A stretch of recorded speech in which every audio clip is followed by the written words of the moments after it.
And I know this was like my decision, but I don't know. I just don't want to go, and I'm probably not going to post this, but, or maybe I will. I had on like sad music and was just like in my feelings. I don't know. This sucks. The timeline begins with the end of a 12-year marriage. According to her own account, she accepted the conditions discussed during the divorce process without challenging them. Later, she recorded a video reflecting on why she still felt emotionally overwhelmed after everything had been decided. Although she mentioned she wasn't sure about sharing it publicly, the video was eventually uploaded, becoming another chapter in the story she chose to tell. So my initial reaction, after getting the kind of response back to what my terms were or are for the divorce, pretty much like I'm okay with what the response was, and the attorney basically just explained that, okay, yes, this is what I'm trying to understand what he explained, like if I accept, then basically that's our agreement, and then when I go to the hearing later this week, it would basically just be like read before the court or whoever, and I just have to verbally say that I agree, and it'll be done with. We would just sign the divorce paperwork. And it's like every emotion that I felt like when I left originally is like coming back. And it's just to the point where I want everything to be done and over with. But it's just like one more thing that's like ending in my life. And I know this was like my decision, but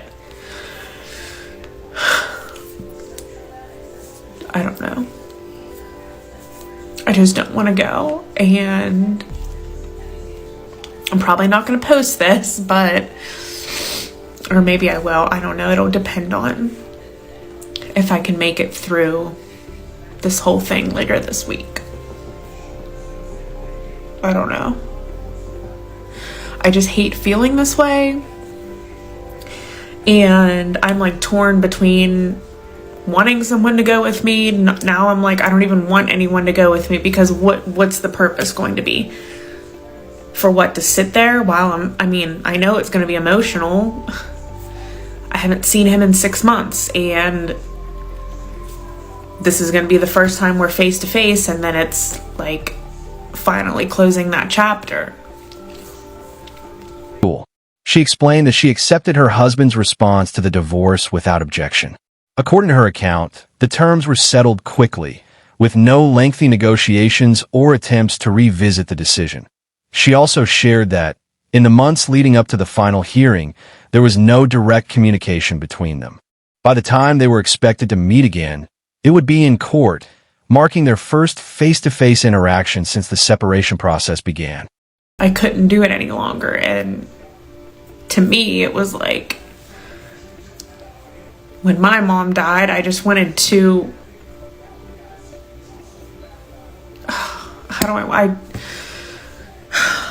don't know how to say this. It's like when my mom died, I just wanted to escape whatever life that was, because she wasn't there.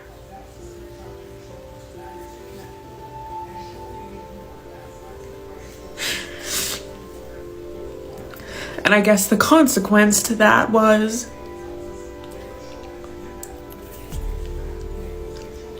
ruining my marriage and not giving him and I a chance to try and fix things. But I was just always waiting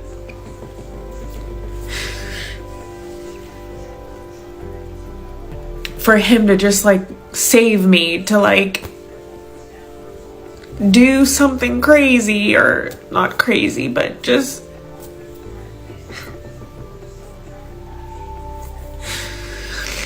I don't know. I don't know what I want to say. There's nothing to say. it's over, it's going to be done with by the end of the week, and that's the end.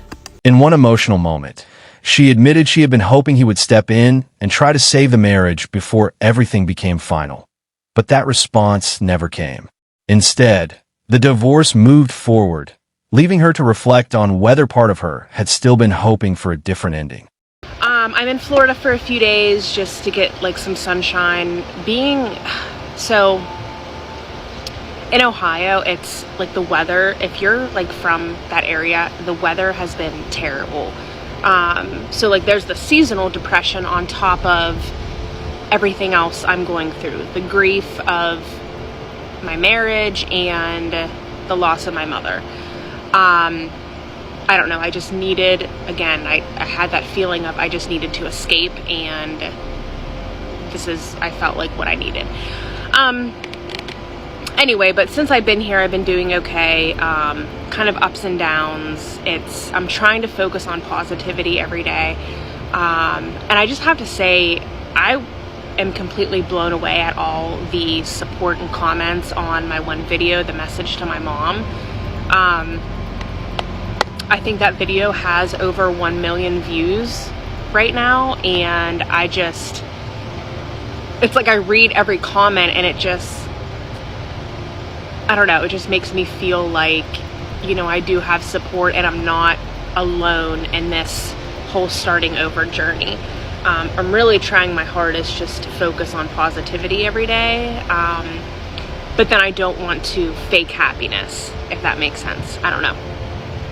Anyway, but just wanted to do a quick check-in with you guys. I'm okay, I don't know. The feelings, like you would think that like being in Florida, like it's tropical, it's like I was at the beach yesterday, but like I had on like sad music and was just like in my feelings. I don't know. This sucks. She later traveled to Florida, hoping a change of scenery would help. But even surrounded by sunshine and the ocean, she admitted she still felt emotionally drained.